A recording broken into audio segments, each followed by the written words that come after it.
What inspired James O'Barr to write and publish the Crow graphic novel in 1989? And how accurate are the 1994 and 2024 film adaptations? Let's find out together, because today we're breaking down The Crow.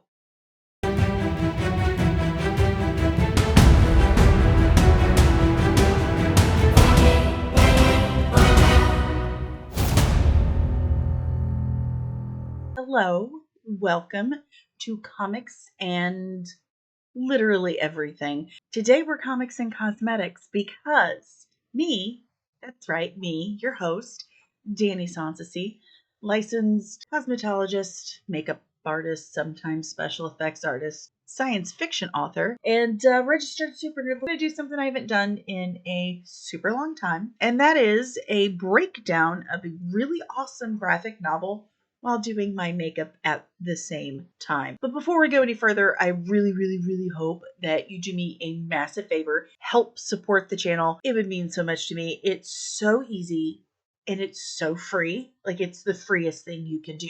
All you have to do is smash that like button, obliterate the subscribe, and ring the notification bell so you get notified whenever I'm back with even more nerdy goodness. Today, we are breaking down a graphic novel that I am absolutely stunned and ashamed I haven't read until now. I'm seriously annoyed with myself that I didn't read it until now.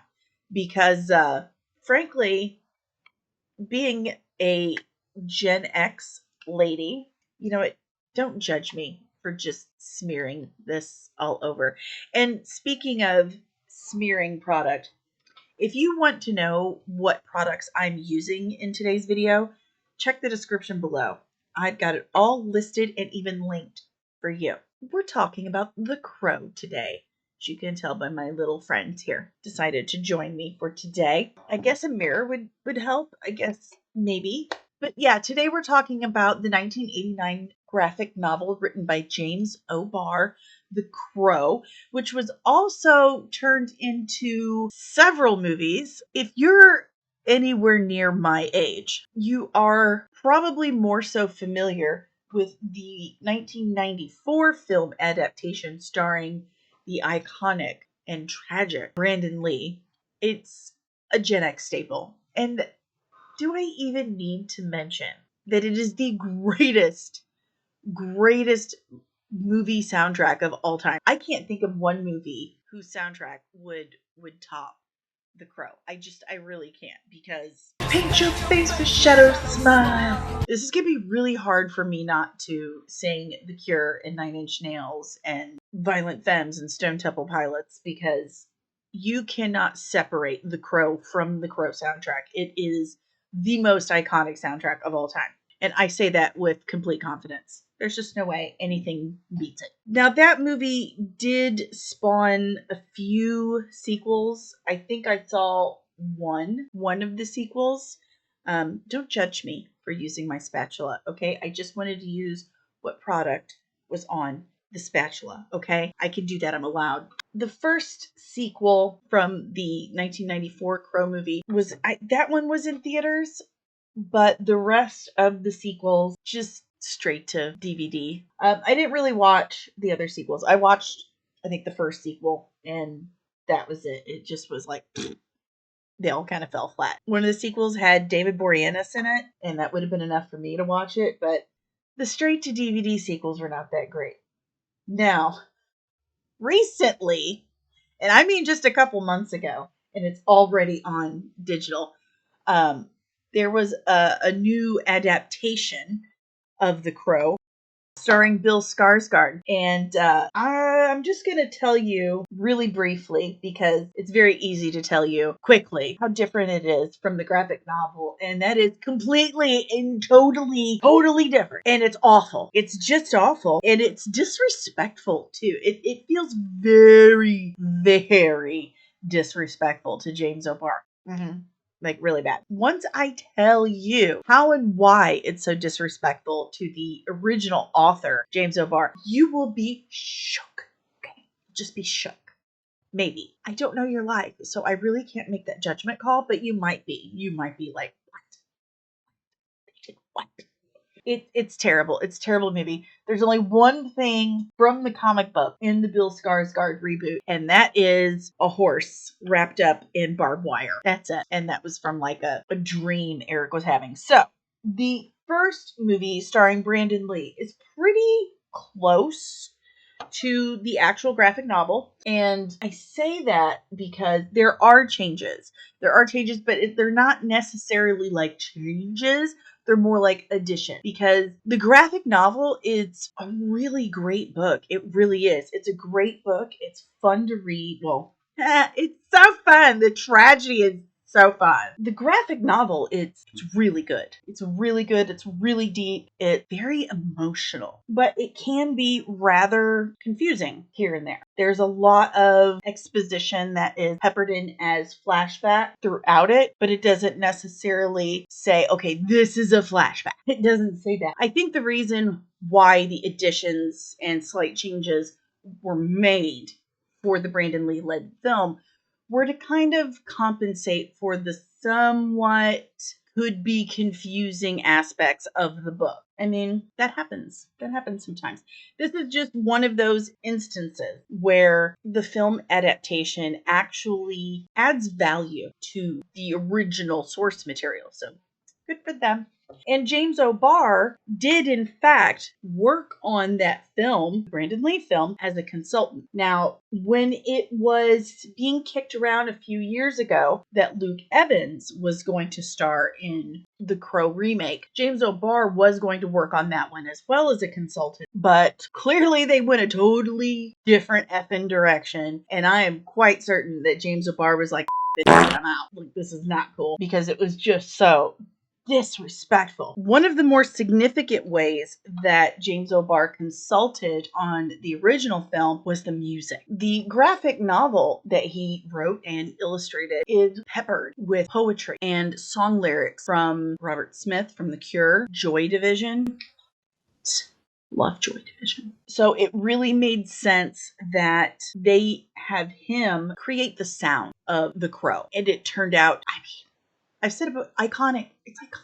It's amazing. So in 1978, James O'Barr, the creator of The Crow, was 18 years old. And during this time, he was engaged to a beautiful woman named Beverly. And he was totally head over heels in love with this woman. She was absolutely everything to him. But tragedy strikes, and Beverly is killed by an intoxicated driver, someone who was drinking and on various drugs.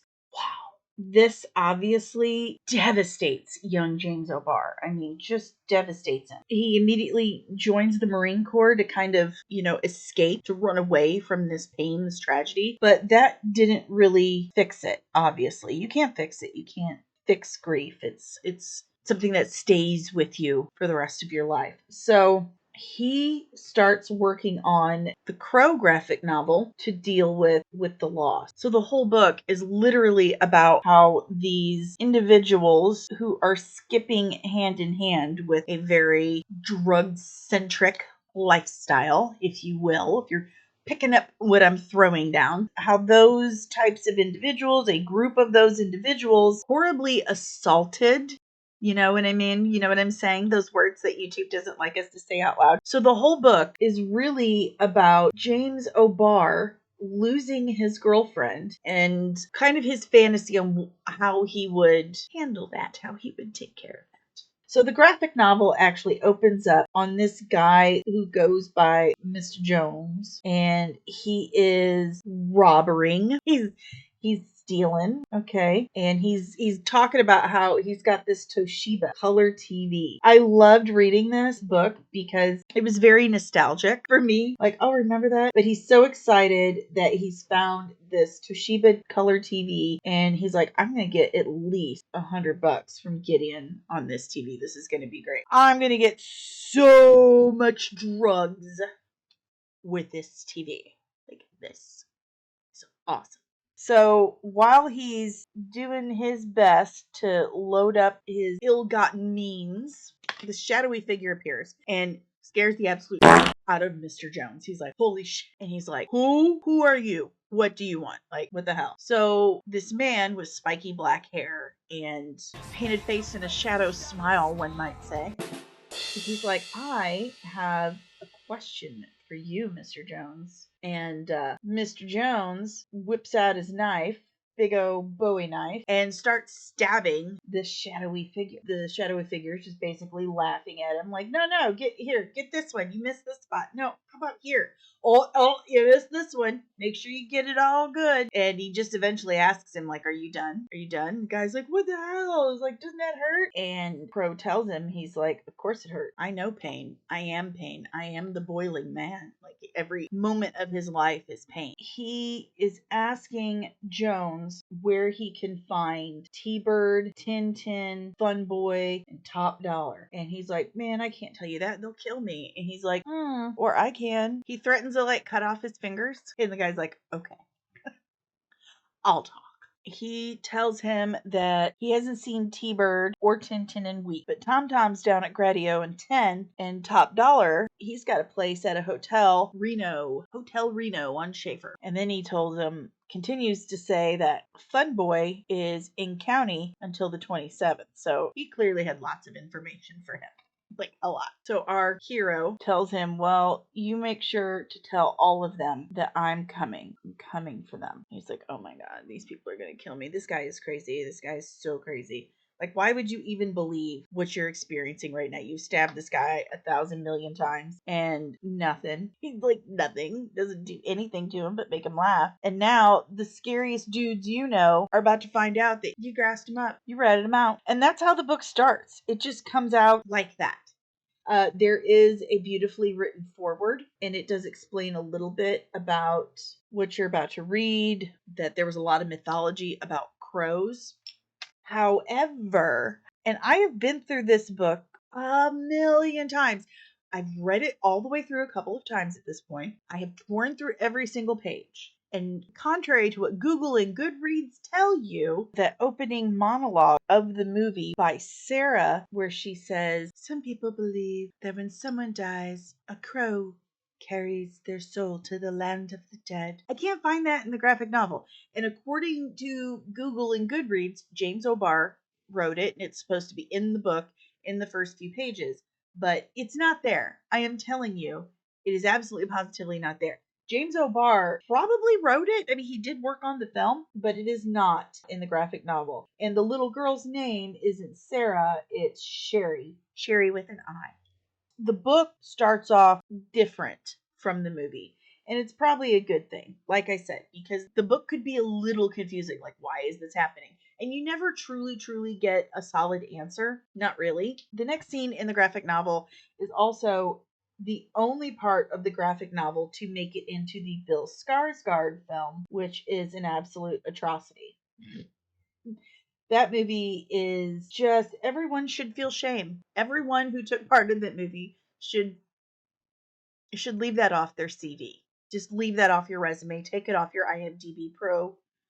Just don't mention it. The protagonist, Eric, who also in the book we never get a last name for any of the characters. I mean, you get this poem by Arthur Rimbaud, but then you get Eric, normal face, on a train, and as he's on this train, he is looking out the train's window and he sees this beautiful white stallion. And this white stallion is running alongside the train, like keeping pace. And Eric's like, oh, what a beautiful, beautiful horse. And then all of a sudden, like horrifically, the horse gets caught up in a barbed wire fence and it's writhing in pain and struggling to get out. And Eric's like, what the and you hear this crow that seems to be perched on the back of a seat in front of him speaking to Eric, and he says, you shouldn't have looked, boy. You shouldn't have looked. So in the graphic novel, the crow most definitely speaks to Eric. He does actually use words. After the crow speaks to him and tells him that he shouldn't have looked, Porter comes by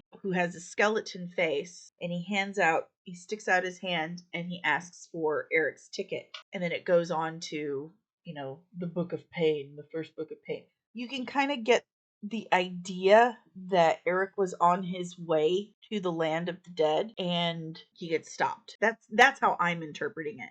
Like he's on his way to go to heaven or the afterlife, whatever you believe. It doesn't really show what happens after the guy asks for his ticket, but you just kind of assume that he gets kicked off the train and sent back. The book pretty much just follows Eric as he's trying to get revenge. We don't quite know yet why he wants revenge. We're assuming these people harmed him. We don't even know that he's dead, really. Or let me rephrase that. We don't know that something has happened to him for most of the book. We just know that he is dressed like this, got his face done up like this, and he has it out for this group of guys. Tintin, Tom Tom, Top Dollar, and Funboy. Throughout most of the book, we see Eric wandering the city and making his way back to his house. Now, fun fact, it actually takes place in Detroit, one of the most dangerous cities in the country. And another difference between the book and the Brandon Lee movie is they actually bought a house right outside the city. They didn't have an apartment. Like the movie you showed them, they had an apartment. This is a house. They have a house. And throughout the book, we see Eric, after he takes care of one of the bad guys, goes back to he and Shelley's house. He does get a lot of flashes from what happened, and he talks about it a bit, but it's all very confusing. And I'm assuming that James O'Barr wanted us a little confused because it really speaks to Eric's frame of mind, like how he was at that time. Like he's got all these scattered visuals and sounds. Like he keeps hearing gunshots ring out and a woman scream, and it's all very unnerving. And I think that's why that's happening. He wants you to be unnerved. So his next victim is Tintin, and Tintin is a little effing psycho too. Like he's just hanging out with a couple of guys and randomly shoots an old lady and another guy who are leaving a grocery store. Like he seems like a good kid. And in this, Tintin, he doesn't wield knives like he does in the movie. He has his gun and he keeps shooting Eric. Like he pops up, scares this guy too. That's my favorite part, I think, of the whole book is Eric just keeps popping up out of nowhere, like, get you. Like with Mr. Jones, he questions Tintin. And another thing that's kind of wild about it, and Brandon Lee absolutely freaking nails in the movie, is the way Eric talks. He talks almost like a preacher. Rejoice in the full glory that is about to be yours, as he's holding a gun on old Tintin. And this guy's like, what? Because it's very off-putting. This guy is dressed like a weird mime, and here he is preaching.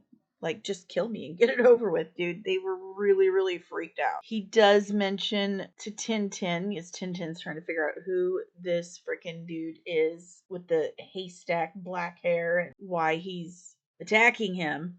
He's like, a year ago, a cold October night, a broken down car on a dirt road, a man, a girl, madness, pain, and shadows. My God, the shadow. It's so creepy. I love it. He's trying to remind Tintin of what he did. And also us, the readers, we're starting to find out, okay, so something definitely happened. And Tintin just starts saying, T-Bird said you were dead. T-Bird said you were dead. Am I not? The man replies, like, look at me. The bullets don't affect me. And the crow starts yelling, don't look, like a memory. It's just reciting like a memory. And the guy is like, T-Bird did it. T-Bird did it. He had the gun. It was T-Bird. Everything was T-Bird. And then we see a flash of what we assume to be Eric and Shelley's house. And there are mime masks hanging on the wall. We don't get that iconic scene like we did in the Brandon Lee movie where the awesome song Burn by The Cure is playing. He smashes the mirror, does his face up like one of her masks. We don't get that scene. All we get in the comic is 2 panels of these masks hanging on the wall. So we're aware that that's where this has come from. Long story short, he kills Tintin. And then he goes back to his home and we get more exposition. We learn more about Shelley. We see what she looks like. A very blonde 80s kind of metal hair. So we learn more about Shelley and how in pain Eric is. One of the most iconic scenes from the Bruce Lee adaptation is when Eric's standing on that long conference table with all the drug dealers and stuff around it, and they all shoot at him. That is straight out of the comic.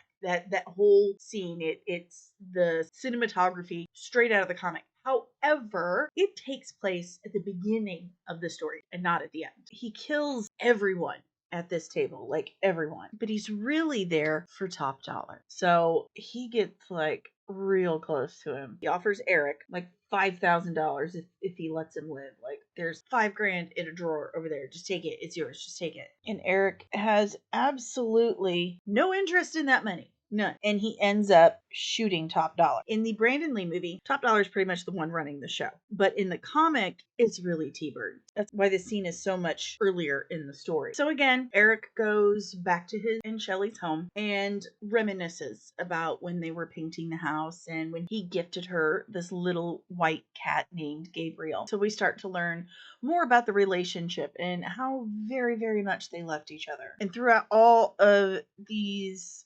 gentle and warm memories of love and affection, they're intercut with extreme trauma and pain and just absolute dejection. And then we see the talking crow again with the skeletal porter, and he's like, nice suit, hey kid. Like, the crow itself, the crow, the animal in the book, has a very different vibe than it does in Brandon Lee film, and is pretty much non-existent as a character in the Bill Skarsgård film. Like, but we see Eric screaming and tearing at himself, just devastated. And we also see him working out, doing pull-ups, push-ups, sit-ups. Then he starts doing ballet and starts asking the cat if the cat's ever seen the Seven Samurai. So then he moves on to Tom Tom, and he says things to Tom Tom, after he cuts his feet off in one swoop with a katana. Obvi, what else would you do? He says things to him that we assume Tom Tom had said to Shelley when he was,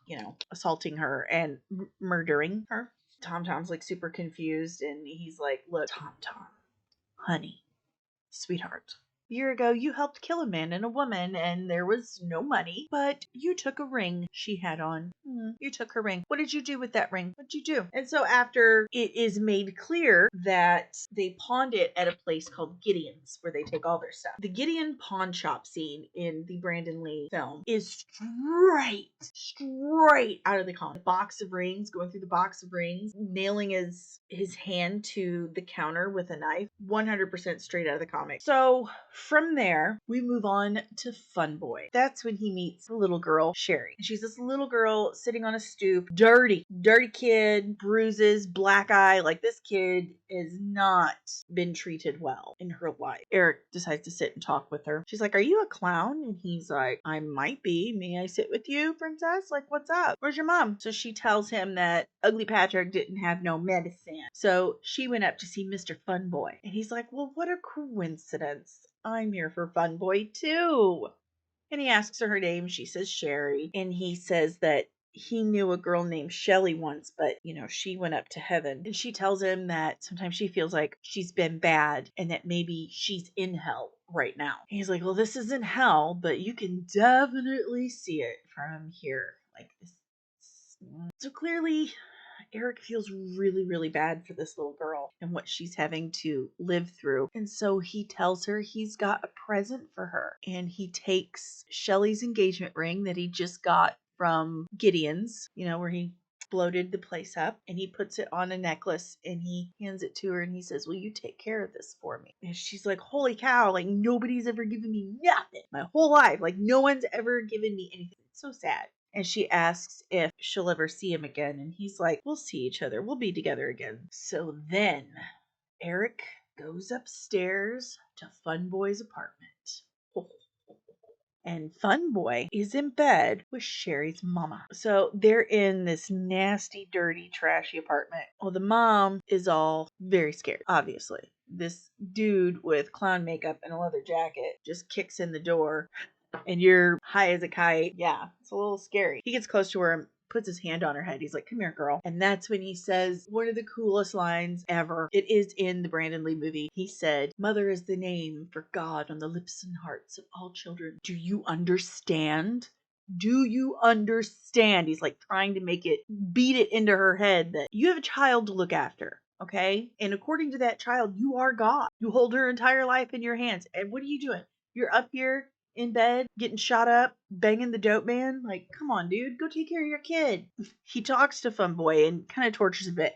And he finds all his like vials of morphine. They were shooting up morphine. So he starts like dumping out all the vials, and he pulls like one entirely full of it, like a full syringe of morphine. And he tells Funboy to tell his friends, tell T-Bird, that he needs to meet him at the gin mill at midnight. There's going to be a party. Don't forget. Because if you do not show up at midnight, Funboy, I will find you. I'll come for you, and you don't want that. So then we're back again at Eric's place, and he's having more visions, if you will, more memories of he and Shelley. The smell of her hair, the smell of her skin, how she felt. And he's talking to the crow about all of this. The crow's like, yeah, wasn't that nice? Remember that? Do you remember? You remember Shelley? After more of that exposition about his relationship with Shelley and how he is a madman.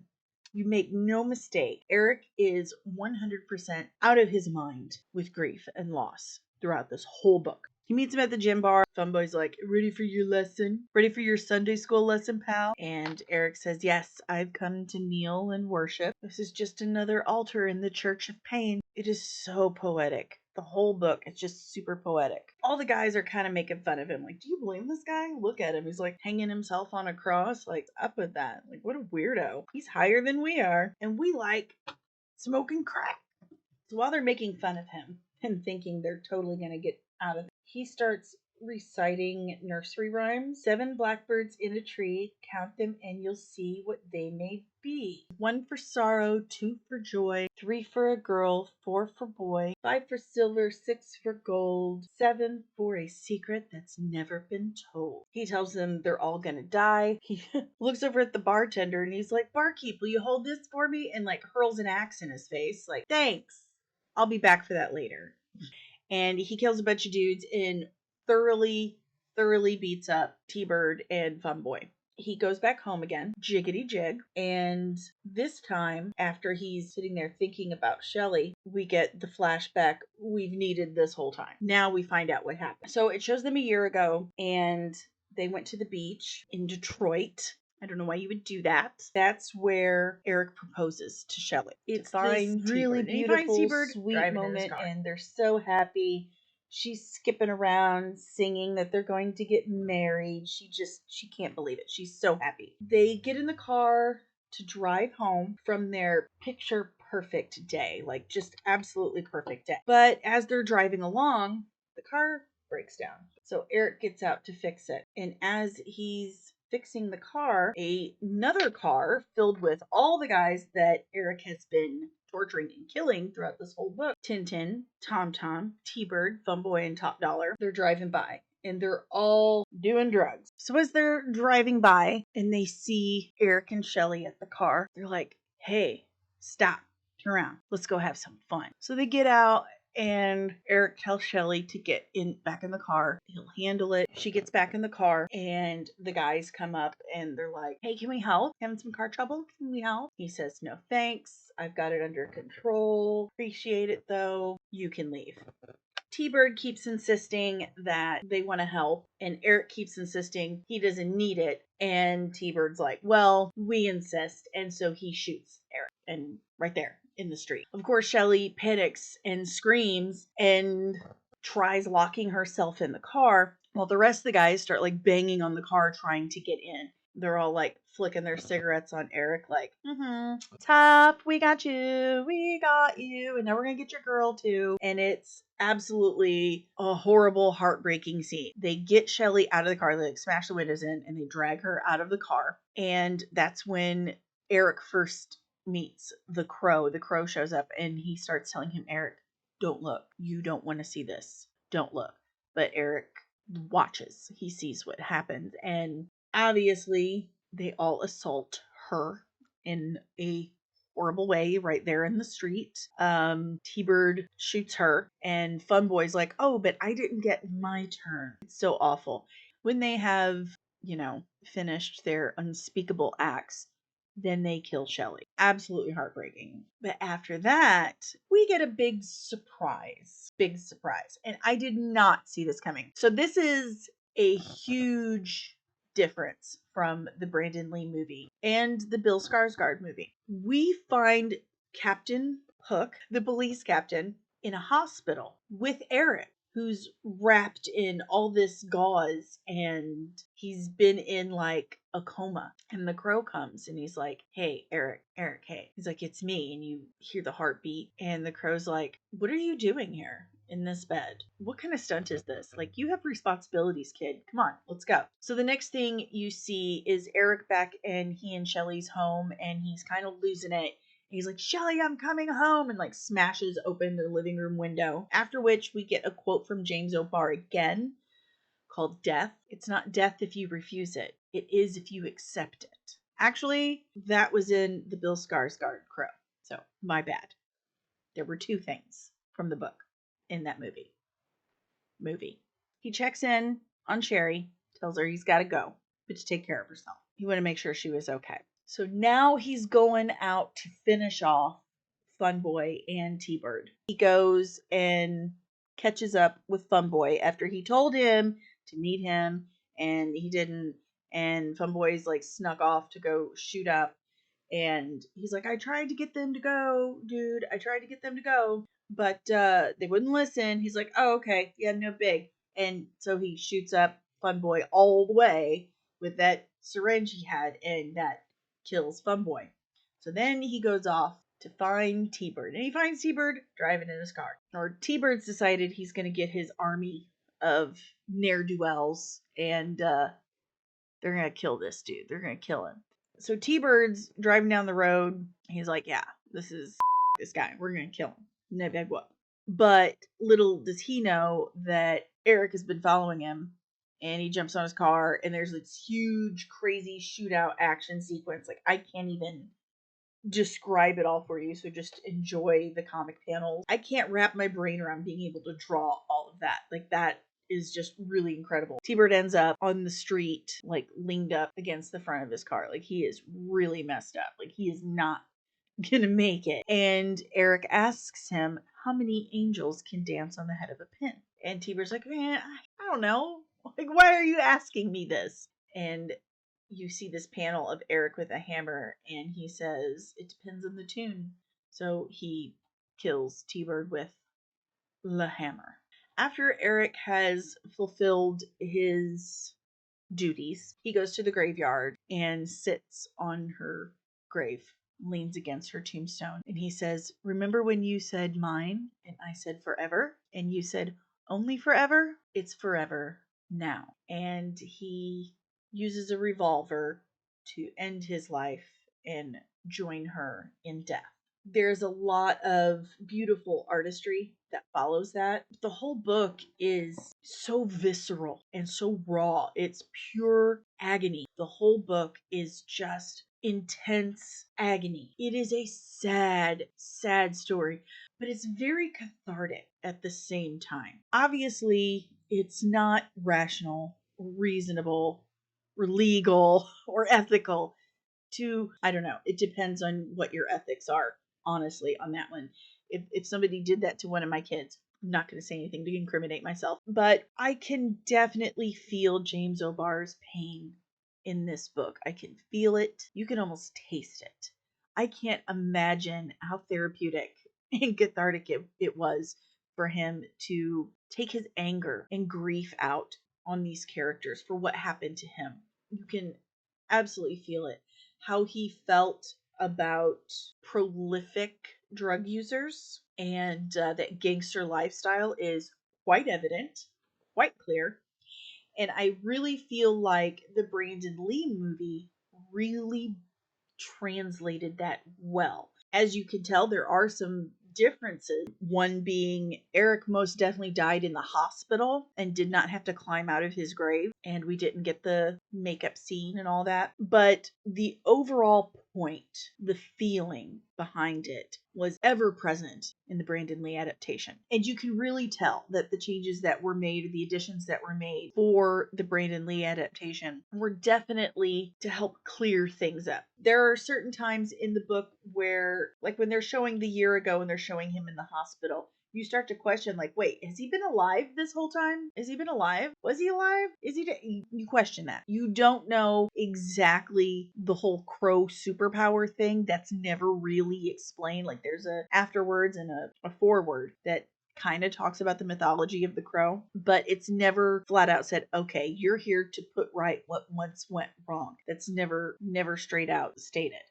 We just have that one long flashback that shows that he was shot, Shelley was assaulted and murdered, and then he was in the hospital. And then the crow comes to see him. He's like, hey, we got stuff to do. Let's go. And then when it's all said and done, he actually ends his own life at her grave. So it can be very confusing. The Bill Skarsgård movie does the absolute opposite. It takes the moral compass of the book, that feeling, that vibe of anger towards these types of individuals, and it flips it on its head. It makes Eric and Shelley the drug users, and it makes Eric kind of this superhero. I don't know how to describe it because it's so bad. It's confusing also, but in a different way. Like, you have the flashback of the horse getting caught in the barbed wire, but it's something that really happened to Eric. And Eric's mother was a drug abuser, and Eric ends up in rehab, and so does Shelley, and that's how they meet.